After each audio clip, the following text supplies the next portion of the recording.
Hello, I am Dr. Celia Egan. I am the Director of Obesity Medicine and Metabolic Health at True Women's Health, which is a women-only practice that focuses on women to get them through healthy aging. In particular, given the fact that I focus so much on obesity medicine, I've had the privilege and honor of being involved with many women with lipedema and other fat disorders. My initial beginning of my career actually was in oncology. I moved away from oncology because of, it felt as though we weren't doing enough and it felt too late for a lot of those treatment plans. I would love to see an oncology model for patients with fat disorders, many specialist boards to talk about treatment plans, and that's really a career goal of mine, is to have some of those at some of these major academic institutions. Today, I'm going to actually talk about menopause, which is my second favorite topic. And how just give an understanding of what menopause does and how it can affect women with fat disorders. These are my disclosures. So today I want all women to understand the importance of knowing their phase of ovarian function, maybe understanding the role of estrogen within lipedema and how menopause changes, or how estrogen changes with menopause and how that can affect symptoms that women have with a fat disorder. And maybe understanding a bit of the role of treatment of what we call now menopausal hormonal therapy. So what is your phase of ovarian function? This is a question that we want all women in our practice to know. We believe that it's really important because there's a variety of different medical processes along with symptoms that can come as a woman goes through her life. And a lot of the times in traditional medical practices, women can be experiencing symptoms that will be classified as something else. And as their hormones shift and they develop these symptoms, doctors will try treating other processes and kind of labeling them as something else, and they won't get appropriate treatment.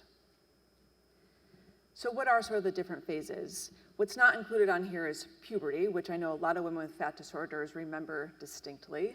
Once we go through puberty, we enter reproductive phase, where our sex hormones are pretty consistent, leading to pretty consistent menstrual bleeding. The next phase we move into is perimenopause. This is where your menstrual bleeding shifts by plus or minus 7 days. We start to be seeing the beginning of major hormonal fluctuations, both with estrogen and progesterone. And then the third phase is menopause. By definition, this is when you do not have a menstrual cycle for 12 months. And at this time, we see really quite low levels of estrogen.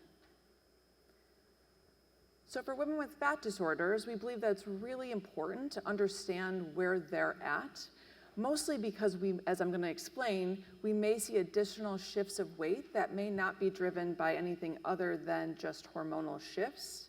We want them to know where their symptoms are at and if there's anything new that they should be treating. And we want to just have an overview of some of the treatment options that are available to them. So in the menopause world, we're real excited about estrogen. There's several different forms of estrogen that are available. Estradiol, which is the one in the middle, tends to be the most active, but our body will transition between different types of estrone and estratriol, which are different molecules of estrogen. I think more research needs to go into understanding why and how and exactly when the body does different things with that estradiol in response to many different disease processes. So what's going on? What are we saying? So I just like to remind everyone that menopause is natural aging. For any woman, it's going to happen. It's not something that you can avoid. Beautifully, our brain and our ovaries create this rhythmic structure of exhibiting different hormones. For a variety of different reasons, our ovaries stop producing as much estrogen as they should. This creates a feedback loop to the brain, and the different hormones from the brain that are trying to trigger our ovaries to secrete more estrogen, along with other hormones, start to increase. But over time, the ovaries are no longer able to produce estrogen, and we head into a phase where we're not secreting any eggs and not secreting any hormones, and therefore not leading to any endometrial proliferation and therefore bleeding. Very interestingly, I think there's a lot of research just within the menopause world in that top box of how can we manipulate some of the environmental and lifestyle factors that may decrease the enhanced death of those follicles, leading to a longer time of a woman having estrogen naturally in her body. So Dr. Egan, you said, okay, menopause is a natural part of aging. Why do I care so much? We care, in the doctor world, because we really start seeing changes almost immediately when we start seeing shifts with these with estrogen levels and the hormones that are coming from the brain. In early perimenopause, most of the focus is on the vasculature. Most of the research has been done in cardiovascular disease, and even in the beginning of early perimenopause, we can see some some endothelial functional changes. As we go into the latter half of perimenopause, we see further decrease of estradiol, further enhancement of FSH, which is a brain hormone, and then we really start seeing body composition changes, decreases of energy expenditure, and even higher rates of cardiovascular risk factors of a variety of different types. After a woman goes through menopause or she's no longer having any menstrual bleeding, we just see overall enhancements of all those body composition changes, energy changes, and even more so cardiovascular risk factors, which are all independent of lifestyle shifts. So if you're someone who's not getting their hormones checked frequently, which most women do not, and even doctors sometimes do not agree to do, and if you're someone who maybe has not been paying attention to their menstrual cycles, maybe you're a woman who's had a hysterectomy or an IUD, how do you even know where you're going and what symptoms you could be having? So these are all the symptoms we typically see with menopause or the perimenopause time. Some of the most popular and I would say common that women talk about are hot flashes and night sweats. That's pretty self-explanatory.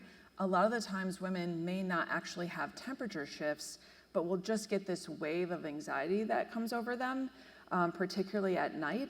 And a lot of women will describe, they almost know nightly, they'll get almost a 2 to 3 a.m. eyeballs pop open and they just get this wave of anxiety that comes. We think of that as sort of like a night sweat equivalent. Obviously, we've talked about there's a lot of menstrual bleeding shifts and changes. Another major aspect that we take care of is women will have a decreased libido, which can be a huge bummer and very disconcerting for a lot of women. Mood swings tend to be a major concern, and this comes in a variety of different fashions. I would say the major thing that we see is described as brain fog. Women just don't feel like they're as sharp as they used to be. They also report a lack of attention, maybe not able to multitask as well as they used to be able to. And the third thing we hear most commonly is just new irritability. Their kids irritate them, people at work irritate them, and they have just less capacity to handle some of those stressors. We also see a lot of body complaints, including weight gain, inability to gain muscle mass, and then a very typical thing is vaginal dryness and vaginal irritation, which can lead to dyspareunia, even further enhancing sort of decreased libido. So let's look at what's happening, because again, not a lot of women get these hormones taken during this time. This is a chart just looking over a woman's life and at the different hormonal levels. I think of note why I think this is so important is a lot of women believe that estradiol sort of, it is going up and down during their reproductive phase, but then just will immediately crash. That's actually not true. During the perimenopausal time, we actually can see huge surges of estrogen. And why that is as your brain and ovaries are trying to produce that rhythmic cycle, your ovaries will not give out as much estrogen as they had before. So your brain almost like doubles down on how much estrogen it wants, and you will like double and triple ovulate, therefore secreting double or triple estrogen as you were able to before. That always is not correlated with an increase of progesterone, and sometimes those ratios of a high estrogen to low progesterone that can enhance perimenopausal symptoms. Obviously, as time goes on, then the estrogen level sort of falls, and that's when we're full on in menopause. So I'm not gonna spend a lot of time on this. This is sort of the pathophysiology of lipedema. Why I just throw this slide up here is I love it because I think that if you look at all those different sections of that inflammatory snowball that's happening with women with fat disorders, estrogen sort of plays an important role at all those different areas, both with inflammation and with fat cell hypertrophy and hyperplasia, which we're gonna talk about. So in looking at some of the data that's in women who aren't necessarily struggling with a fat disorder, what does the data show in terms of fat mass changes with the menopause transition? Some of the earlier studies that were quite small and had not a very short duration did not really show major fat mass changes. But in looking at the SWAN study, so how this is reviewed is, if you look to the left at the starting at 100% is where all women start, and that bar in the middle would be considered their last menstrual cycle. What we see is that there's a steadily increase starting in the perimenopause time of fat mass, and oddly an increase of lean mass as well. But after that menopause transition, fat rate goes up and lean mass production goes down. This is just another way of sort of looking at the, this way, at looking at fat mass changes. So, even a quarter of women will gain almost 10% of their fat mass after the menopause transition. I just like to throw this up there just because, a lot of women will say, out of nowhere, this sort of happened in addition to women with fat disorders. And I think it's just important to know that from a research standpoint, we have seen these changes because a lot of the times it gets put back on women that that they've drastically changed something in their lifestyle, when we know that there's hormonal shifts that make that not true. So what's the role of estrogen in fat disorders? So a lot of the research is surrounding the estradiol receptors. In this picture, you can see that, so there's both an estrogen alpha receptor on cells and an estrogen beta receptor. I've actually read both ways where they think that in women with fat disorders, that there's a different ratio of the alpha to beta corresponding to different rates of fat mass. I don't think it's exactly clear. I think one of the things that makes this research very difficult is during menopause as well, you now get shifts of estrogen alpha to beta receptor shifts. And if you use different hormonal medications, you will get different shifts. So I think in studying these and looking at women with lipedema, it's going to be very important for all women to know what phase of ovarian function they're at to understand whether or not they have a dysregulation of some of these estrogen fat receptors. This is just a complicated slide looking at actually estrogen receptors and the shifts of estrogen beta receptors on a neurologic cell. But I think what you could do is theorize that what you can see is that there's shifts of the estrogen receptor beta receptor on the neurologic cells, leading to an increased inflammation within the neurologic cell, which we're concerned about leading to cognitive delay. But I think that you could theorize that there's increased inflammation with these shifts of estrogen receptor alpha and beta cells as a woman with a fat disorder goes through menopause. All right, everyone, menopause is coming. Deep breath, it's okay, right? We have some things that we can do to be helpful. Again, just knowing that it's coming for you and that there's a lot of different lifestyle and medications that are out there to sort of decrease some of the symptoms. So if you're not having any menstrual bleeding and that you can track and you don't want to get your labs drawn, there are a few scales that are out there to track your menopausal symptoms. This is what we call the Menopause Transition Scale, and it looks at 7 different areas that you can track on a scale of 1, 2, or 3. I think it's really helpful if you make a menopausal hormonal therapy shift that you could track your symptoms on this to actually see if it was helping. So this is just a brief overview of what some treatment options are. So we actually, I put this up here on purpose, we're actually not calling it hormone replacement therapy anymore because we are not replacing your hormones to where they were at reproductive phase. We call it menopausal hormonal therapy because we want to treat the symptoms that come with menopause. This includes giving women back both estrogen, progesterone, and possibly testosterone. It comes in a variety of different delivery methods, medications, creams, patches, even topical treatment. This should always be a personalized discussion with anyone's provider. Women who should not think about taking menopausal hormonal therapy, or at least having a very good discussion with their doctor, is any woman who's struggling with breast, ovarian, or endometrial cancer, unexplained vaginal bleeding, or anyone with a history of clots. Believe it or not, these are not actually contraindications. Even within the breast cancer world, we've found that use of topical estrogen vaginally to improve vaginal dryness does not cause breast cancer reoccurrence.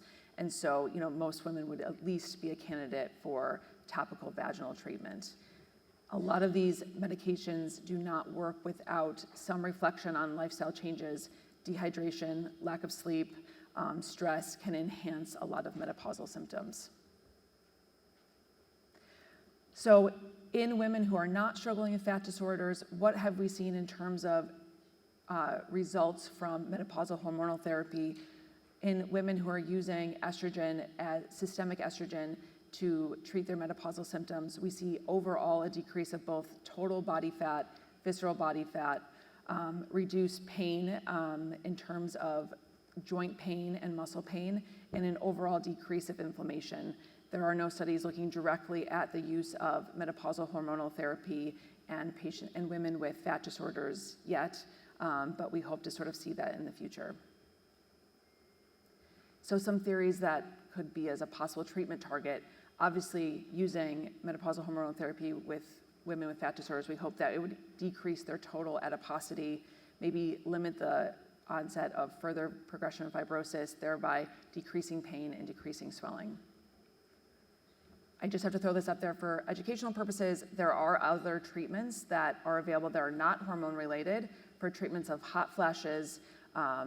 They're the top one, venlafaxine, which is a drug that targets the hypothalamus to treat hot flashes, has been quite successful, and we use it a lot in the breast cancer world.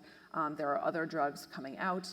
There are very exciting treatments for women with hypoactive sexuality desire disorder, because that felt like always something that never had a treatment option. There's both a pill and the brenlitide is a shot, which we've lovely deemed the horny shot, which increases women's libido. And then lastly, we're really excited in the menopause space, obviously, about the NUSH therapy or the GLP-1 therapy. There's some theories that we could use these therapies not necessarily lifelong, but even just in those transitions of those major hormonal transitions, such as during perimenopause, to prevent some of that perimenopausal weight gain. That was rapid fire, a lot about menopause. This is my contact information. I actually have a ton of symptom circles for menopause that I'll leave by the water coolers if you just want to learn a little bit more about your body and some treatment options in terms of what you can do to treat some of your symptoms. Thank you.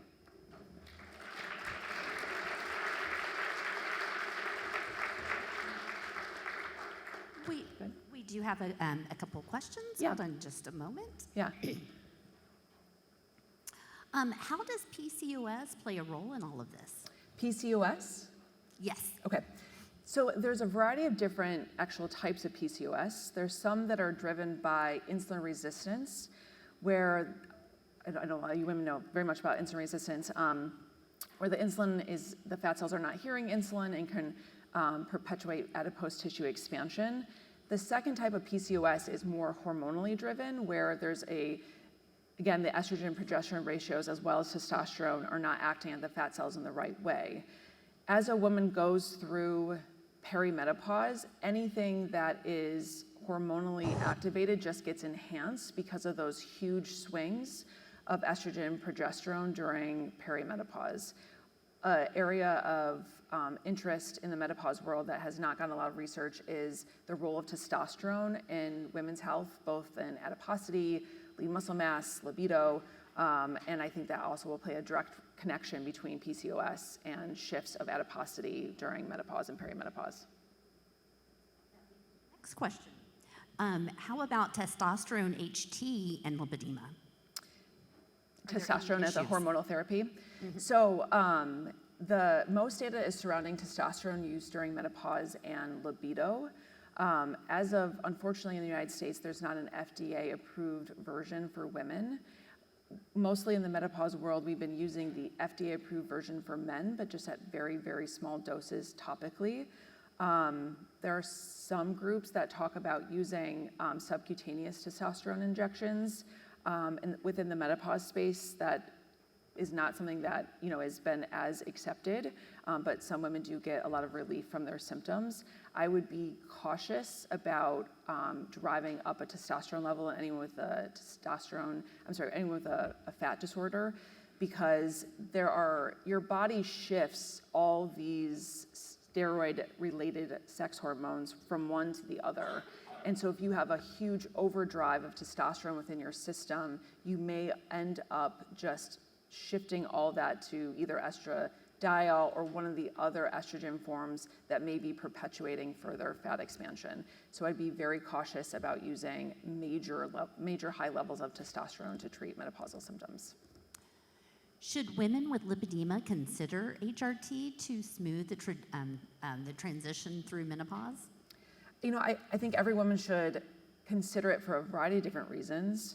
Menopausal hormonal therapy is FDA approved for treatment of hot flashes and night sweats, prevention of osteoporosis, and treatment and prevention of what we call genital urinary syndrome, which is like your pelvic floor falls out. So, you know, as women get into their 80s, we see UTIs, vaginal prolapse, urinary incontinence, pelvic floor pain, dyspareunia.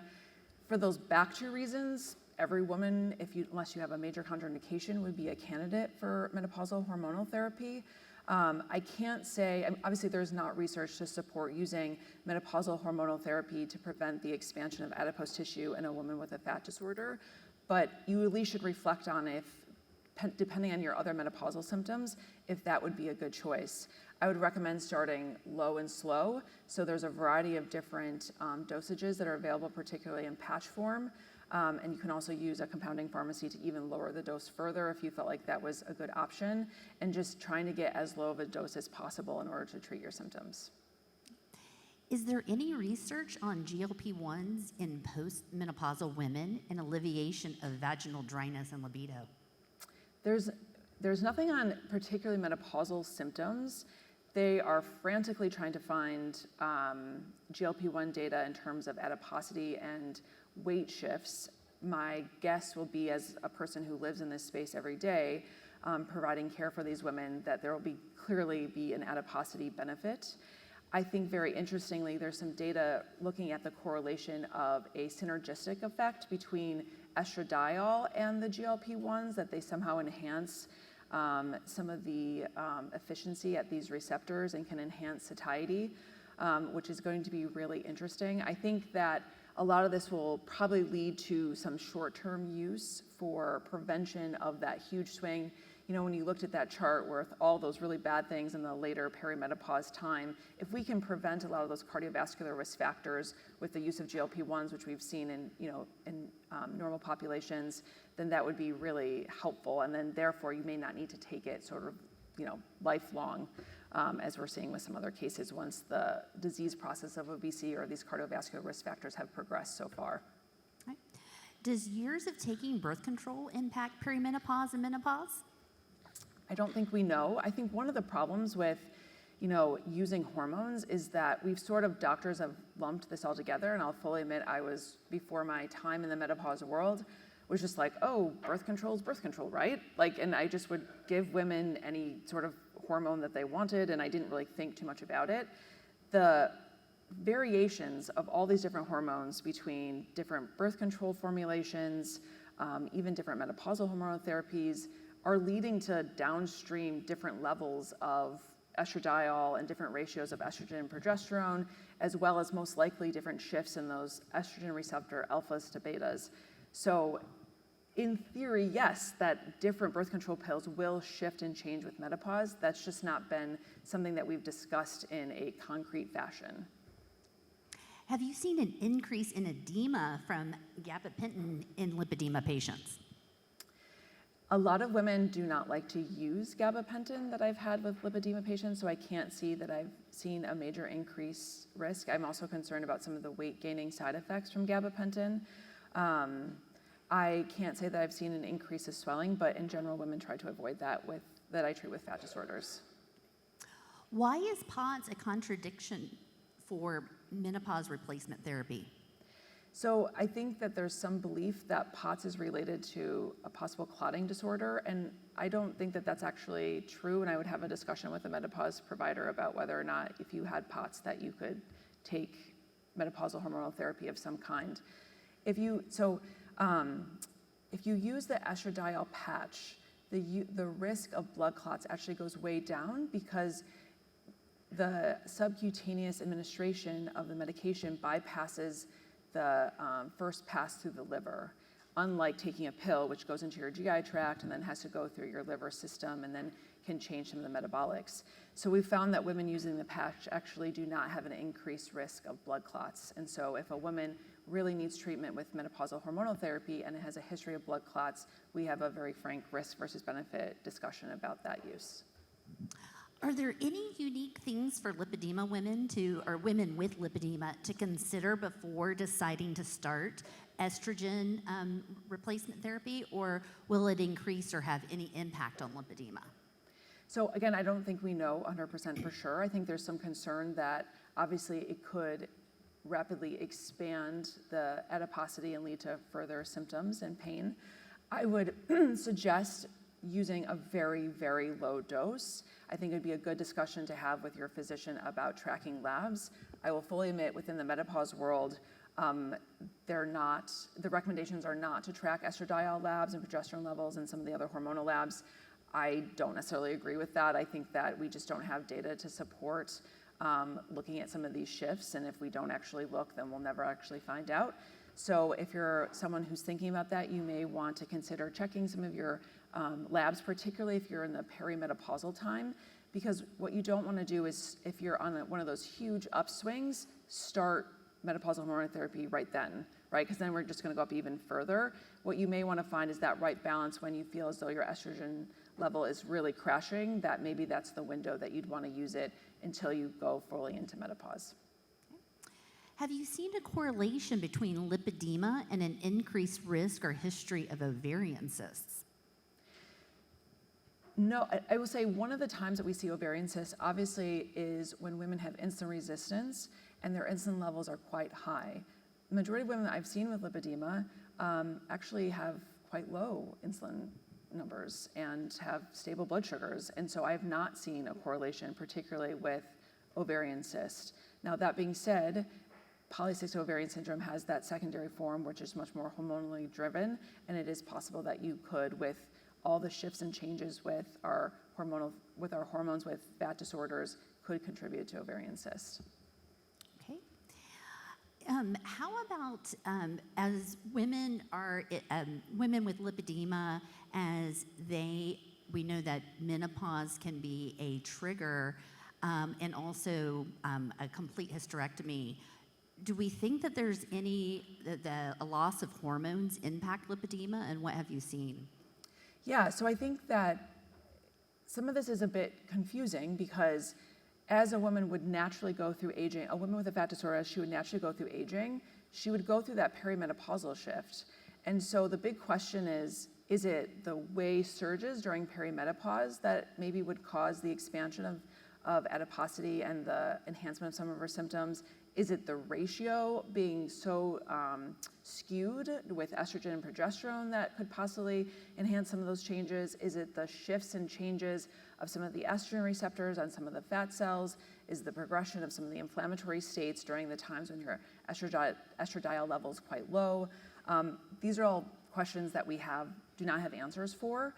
I think that if you're a woman who goes from having pretty regular cycles or even early menopause and then would have a oophorectomy, which is where you're taking your ovaries out and then you have now zero estrogen, that it should be a real good discussion about going on some menopausal hormonal therapy so that your body and your fat cells are not going from a pretty consistent level of estrogen and having this balance of all these different inflammatory markers and steroid hormones and sex hormones to none, because that's just going to flip everything into a completely different place.